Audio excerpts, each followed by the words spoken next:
আসসালামু আলাইকুম বন্ধুরা, তোমরা সবাই কেমন আছো? আশা করি অনেক অনেক ভালো আছো। আলহামদুলিল্লাহ আমিও খুব ভালো আছি। আজকে আমি নিয়ে এসেছি পটলের রেসিপি। যারা পটল খেতে চাও না তারা আমার রেসিপি ফলো করে রান্না করে খাবে, তাহলে দেখবে তোমরা পটলকে অনেক ভালোবেসে ফেলবে। বন্ধুরা, আমি প্রথমে পটল নিয়ে নিয়েছি। এর ভিতর আমি পরিমাণ মতো লবণ দিয়ে দিচ্ছি, পরিমাণ মতো হলুদ দিয়ে দিলাম, বেশ খানিকটা গুঁড়ামরিচের গুঁড়া দিয়ে দিব, সামান্য একটু পরিমাণ এখানে পানি অ্যাড করে নিচ্ছি। বন্ধুরা, আমি পটলটাকে সিদ্ধ করে নিব। এই তো আমি চুলাটাকে বসিয়ে দিয়েছি, পটলটা আমার সেদ্ধ হওয়া শুরু হয়ে গিয়েছে।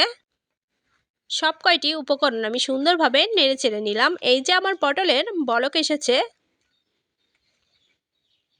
এবার দেখো আমি আবারও নেড়ে ছেড়ে নিচ্ছি, আমার পটলটা বেশ সেদ্ধ হয়ে এসেছে।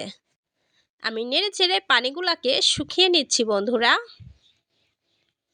এই যে দেখো পানিগুলা সুন্দরভাবে শুকিয়ে গিয়েছে। এর ভিতর আমি তেল দিয়ে দিচ্ছি। এই পটলগুলাকে আমি সুন্দর করে ভাজি ভাজি করে নিব। বেশ কিছু সময় ধরে আমার এই পটলটাকে ভেজে নিতে হবে।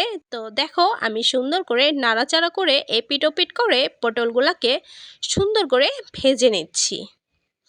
এই যে বন্ধুরা দেখো আমার মোটামুটি পটল ভাজা শেষ হয়ে এসেছে। এবার আমি একটি কড়াইয়ে তেল বসে দিলাম, মাঝখানে একটু জিরা দিয়ে দিয়েছি, তেজপাতা দিয়েছি, আমি কুচি করে কেটে রাখা রসুন দিয়েছি এবং আদা দিয়েছি। দেখো আমি সুন্দর করে নাড়াচাড়া করে নিচ্ছি। এরপর আমি একটু কাঁচামরিচ দিয়ে দিলাম, আবারও সুন্দর করে নাড়াচাড়া করে আমি বেশ খানিকটা পেঁয়াজ কুচি দিয়ে দিয়েছি। বন্ধুরা, পেঁয়াজ কুচিটা একটু বেশি দিতে হবে, তাহলে পটল খেতে অনেক সুন্দর লাগবে। তো এগুলাকে আমি সুন্দর করে ভেজে নিচ্ছি, আর একটু হলুদের গুঁড়া দিয়ে দিলাম যাতে সুন্দর একটি কালার আসে। তো এই যে দেখো বন্ধুরা, এবার আমি এগুলাকে ভেজে ভেজে বাদামি রঙের করে দিব। এই তো আমার বাদামি রঙের হয়ে গিয়েছে বন্ধুরা। এবার আমি পটলটাকে দিয়ে দিলাম। এবার আবারও সুন্দর করে নাড়াচাড়া করে নিচ্ছি। বন্ধুরা, এই তো দেখো এইভাবে আমার মতো ফলো করে রান্না করবে, তাহলে দেখবে পটল খেতে অনেক মজা লাগবে। এত মজা লাগে খেতে কি বলবো, না খেলে তোমরা বুঝতেই পারবা না যে রান্নাটা এত মজা হয়। পটল দিয়েও এত সুন্দর রান্না করা যায়। তো আমি বেশ কিছুটা সময় ধরে ভাজাভাজি করে নিব।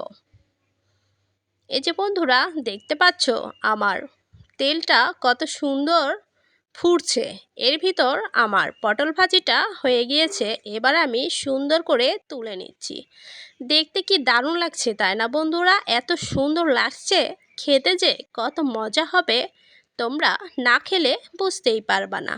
এই যে দেখো আমার পটল রেডি হয়ে গিয়েছে।